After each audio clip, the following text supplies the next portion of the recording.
Well, the Liberal election, the provincial election is 5 weeks away from today, and the 416 is going to be a major battleground. Now, usually Toronto goes Liberal red, but a new poll suggests they are going to be all but wiped out in the 416, losing most of their loyal ridings.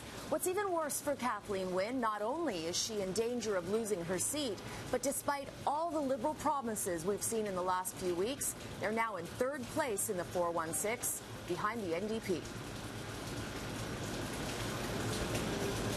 Take a look. This is a map of a forum poll taken March 11th. It shows the PCs, who currently only have one seat in the 416, shows that they would take actually 14 ridings, the Liberals 5 and the NDP 6. The PCs haven't had that many seats in Toronto since Mike Harris was Premier 16 years ago.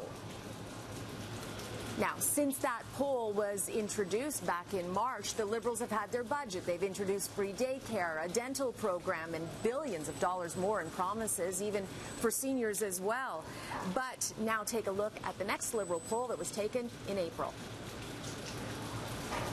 The situation is even more dire here for the Liberals. The poll suggests they've lost another 2 seats and would be down to just 3, with the PCs taking 15 and the NDP 7. To win this election, they have to sweep Toronto. They have to sweep the 416, or they're going to have a disaster across the province. They're way, way short of that right now. The irony about the Liberals is their policies, the budget, the proposals in the budget, the free daycare and so forth, all that's been extremely popular. Some of it has up to 70% approval rating, but has not moved the needle for the Liberals. I think people are just tired of the Liberals after 14 years.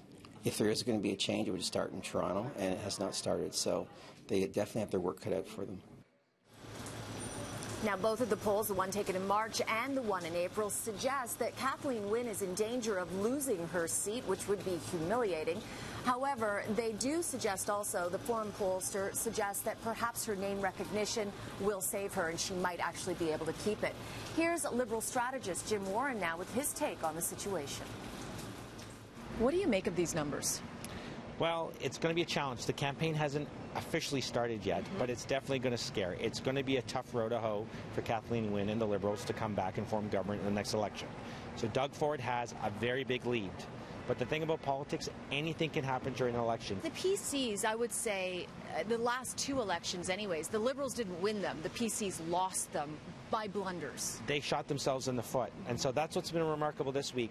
Ford made a blunder on the Greenbelt. They were very quick in their rapid response to quickly turn that issue and sort of turn off the tap, sort of stop the bleeding. So it'll be interesting. Can they do that again for the full campaign from June right up to June 7th when he makes mistakes? And listen, everyone makes mistakes in politics. The question is, how bad can you stop the damage from spreading? What about the NDP?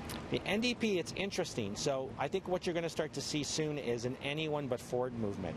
So the NDP and Liberals are both going to say, look at me, look at me, look at me. I'll be the one who can stop Doug Ford. Vote for me to try and stop the PCs from having this supermajority.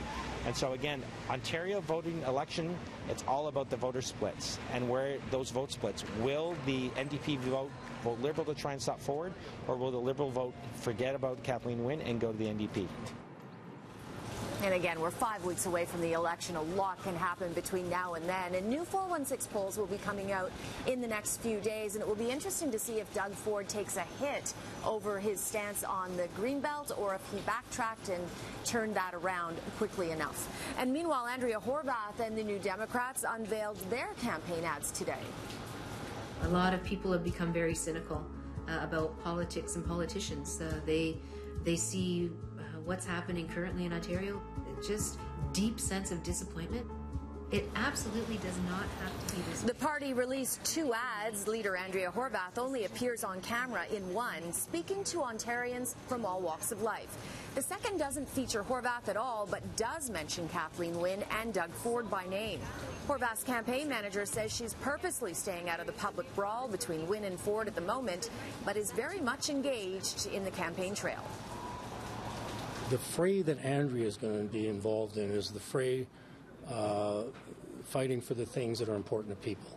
So to suggest that she won't be in the fray, she will be in the fray. What she's not going to be in is in the sort of low-level, personalized attacks that you see the other leaders engaged in.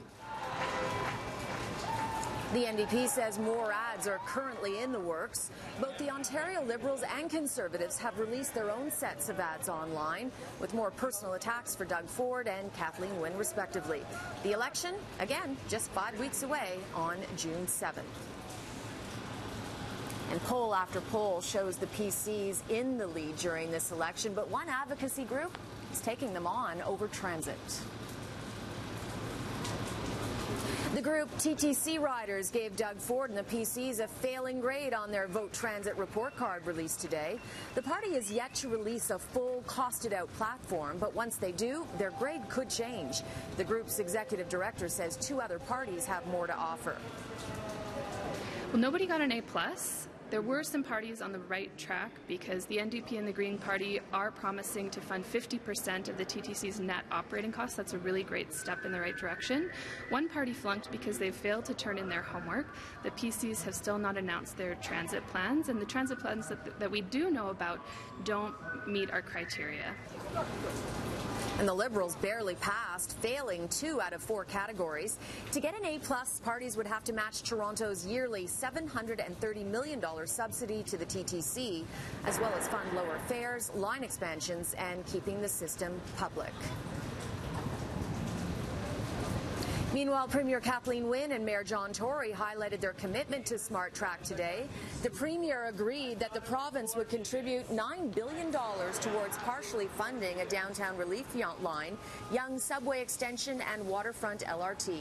Mayor Tory says he's determined to keep up with the city's growing demand with the province's help. It will be only a matter of time before 33 million people per year, 33 million rides per year are taken on Smart Track. And so anybody who questions the magnitude of this project and the transformative impact that it will have on Toronto, as has been commented upon by the experts, need only look at that number. 33 million rides will be taken on Smart Track every year inside the City of Toronto. It'll provide another option for people to get around in the city, provide relief for the TTC, and most of all, provide affordable, convenient transit.